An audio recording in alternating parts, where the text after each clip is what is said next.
Police detectives are trained to compartmentalize. They catch the bad guy, close the file, and go home. But what happens when the file never closes? What happens when the evidence makes absolutely no sense? What happens when a confession letter is found, but the suspect is already dead? When $32,000 in cash is left behind in an abandoned truck? When 5 children vanish from a burning house, and not a single bone remains? Today we're looking at 3 cases: the Keddy murders, the Jamison family, and the Sauter children. These aren't just mysteries. These are the cases that haunt investigators to this day.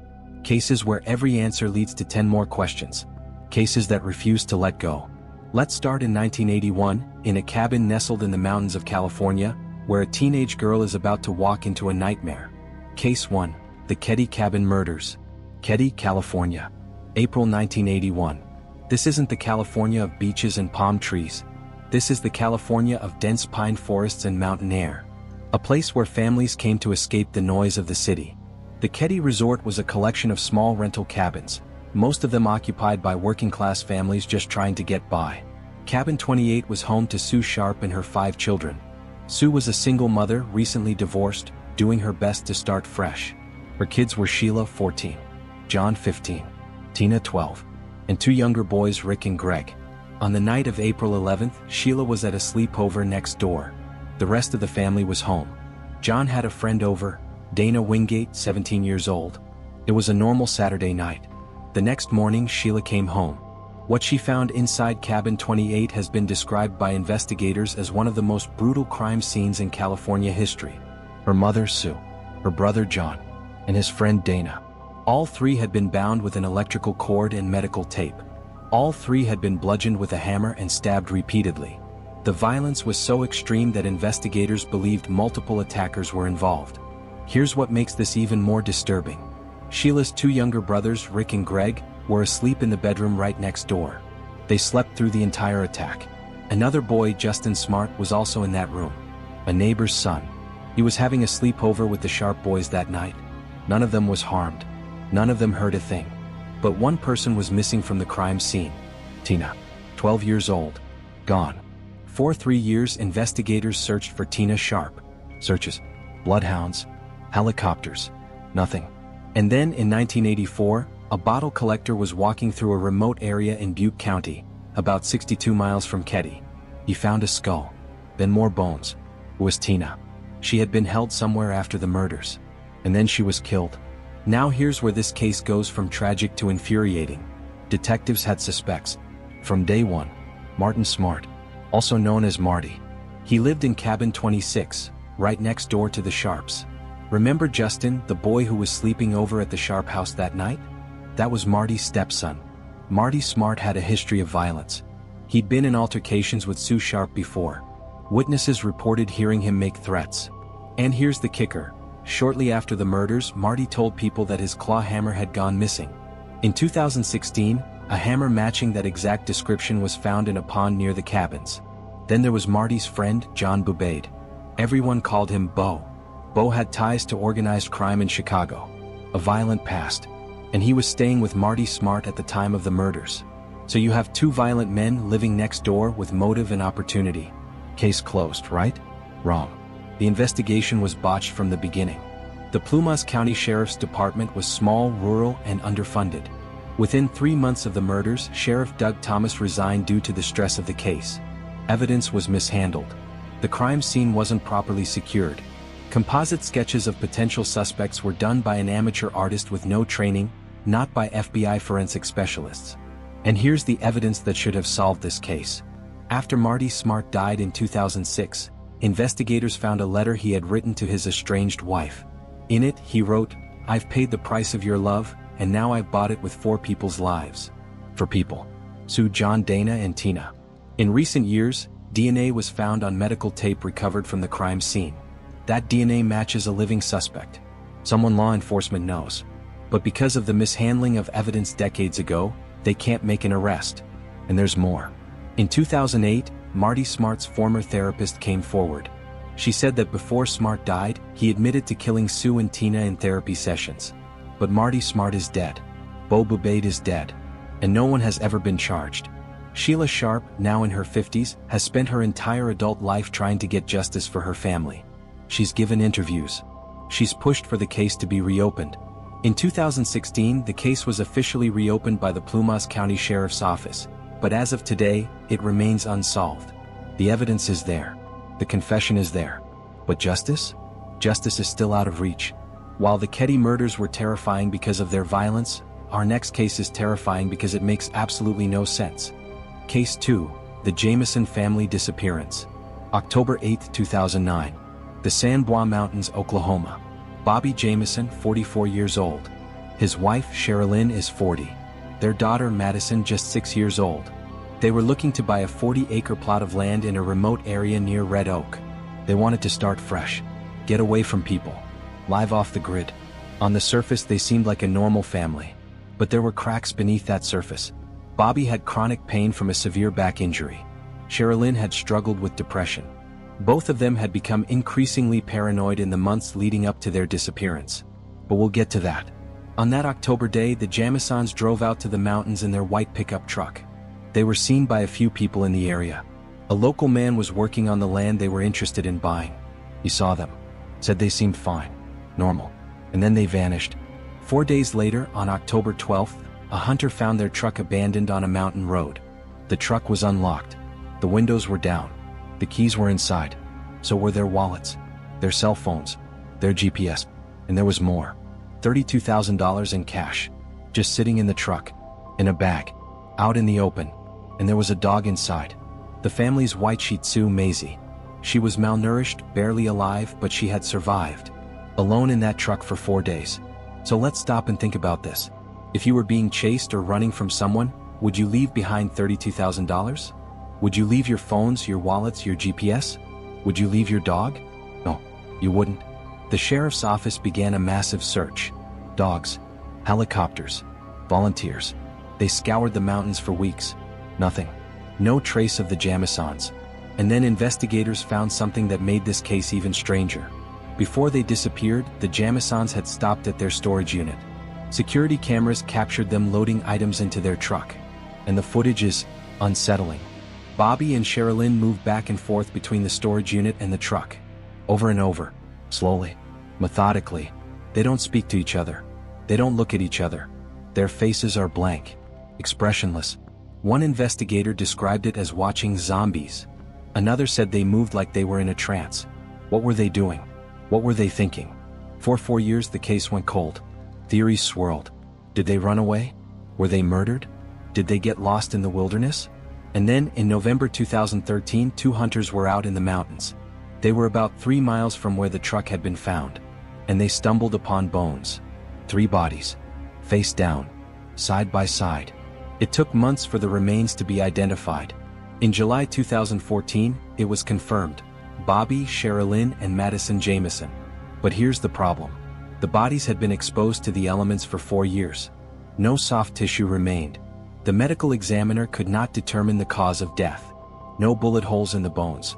No signs of blunt force trauma. Nothing. So what happened to the Jamison family? Let's go through the theories. Theory 1, drugs. That $32,000? Investigators believed it might be connected to drug activity. The area where the Jamisons disappeared is known for methamphetamine production. Some speculated that Bobby and Sherilyn were involved in a drug deal gone wrong. But there's no evidence of that. No drug paraphernalia in the truck. No history of drug arrests.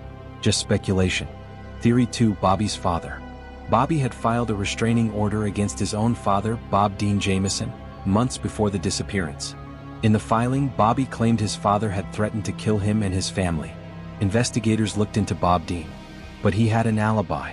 And he died just 2 months after the Jamisons disappeared. Theory 3, a white supremacist with a grudge.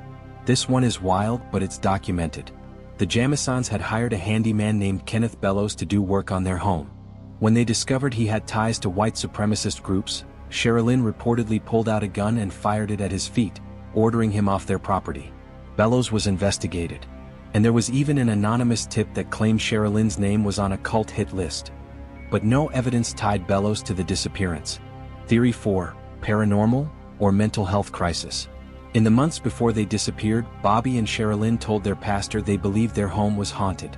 They said dark spirits had invaded. Bobby asked the pastor about special bullets. bullets that could be used to shoot spirits off their roof. Sherilyn had attempted suicide just weeks before the family vanished. Some investigators believe the Jamisons may have been experiencing a shared psychotic episode.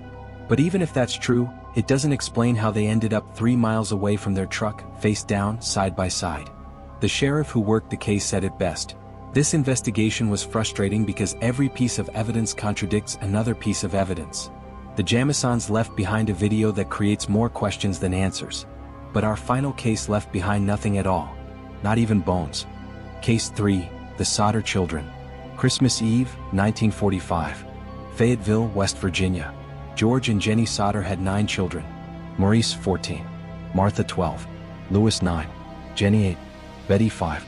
And 4 others, older kids who would play a role in what happened next. It was a time of celebration. World War II had just ended. The family was together.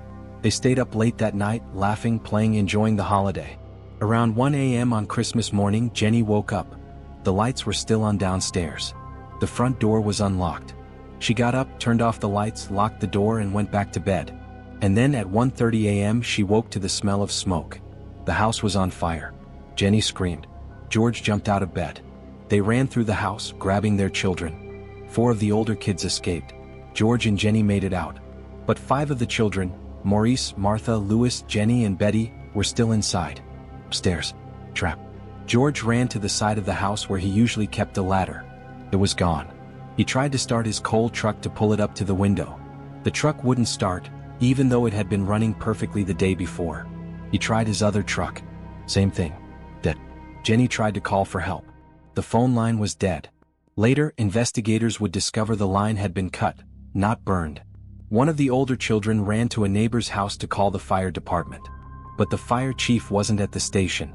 Someone had to drive into town to find him. By the time the fire department arrived, the house was gone. The entire house burned to the ground in 45 minutes. And here's where this case becomes a mystery that would consume George and Jenny Sodder for the rest of their lives. When investigators sifted through the ashes, they found nothing.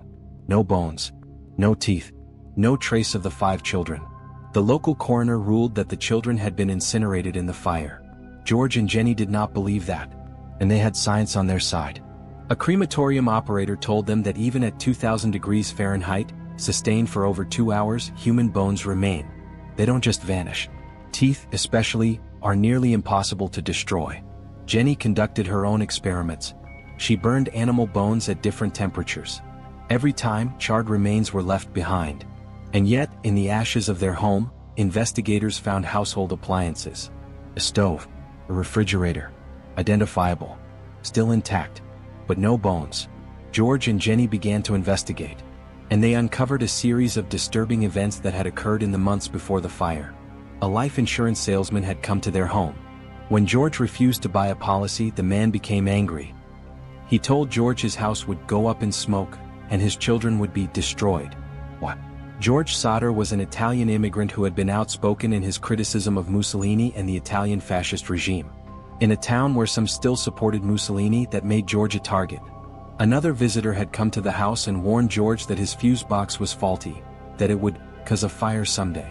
But George had an electrician inspect it. The electrician said it was fine. And then there were the witness sightings. A woman claimed she saw the 5 Sodder children in a car that sped away from the burning house. Another woman said she saw them at a hotel the next morning. She served them breakfast. She said they looked scared, and there was a man and woman with them who wouldn't let them speak. In 1967, more than 20 years after the fire, Jenny Sodder received a photograph in the mail. It showed a young man maybe in his 20s. On the back, someone had written, "Louis Sodder. I love brother Frankie. Little boys. A 90132. The man in the photo bore a resemblance to what Louis might have looked like as an adult. Jenny hired a private investigator to track down the source of the photo. The investigator took the photo, went to Kentucky where it had been postmarked, and was never heard from again. In 1952, George and Jenny erected a massive billboard along State Route 16. It displayed photographs of the 5 missing children. Above them it read, "What was their fate?" Below, $5,000 reward for information. That billboard stayed up for decades. Through rain, through snow, through the years. George died in 1969. Jenny died in 1989. And even after their deaths, the billboard remained, a testament to their refusal to give up. So what really happened to the Sodder children? Theory 1, they died in the fire. The official explanation. But science says it's nearly impossible. Theory 2, they were kidnapped. George and Jenny believed the fire was a cover. That someone, possibly connected to the Italian mafia or fascist sympathizers, set the fire and took the children. The cut phone lines. The missing ladder. The trucks that wouldn't start. All of it pointed to sabotage. But no evidence of kidnapping was ever found. The police declared them dead. The parents declared them kidnapped. And 80 years later, we still don't know who was right. 3 cases. 3 completely different types of horror. The violence of Ketty, where the evidence points to the killers, but justice was never served. The psychological mystery of the Jamisons, where a family walked into the wilderness and never came back, leaving behind more questions than answers. And the vanishing of the Sodder children, where 5 kids disappeared from a burning house, and not a single trace of them was ever found. These cases remain open. Families are still searching for answers. Investigators are still haunted by what they couldn't solve. Which of these 3 cases do you think has the most plausible explanation? Do you believe the Sodder children were kidnapped? Do you think the Jamisons were victims of foul play, or did something else happen in those mountains? And do you think justice will ever come for the victims of Cabin 28? Let me know in the comments below. And don't forget to subscribe to the Unanswered Case for more deep dives into the mysteries that refuse to be solved. Until next time, stay curious,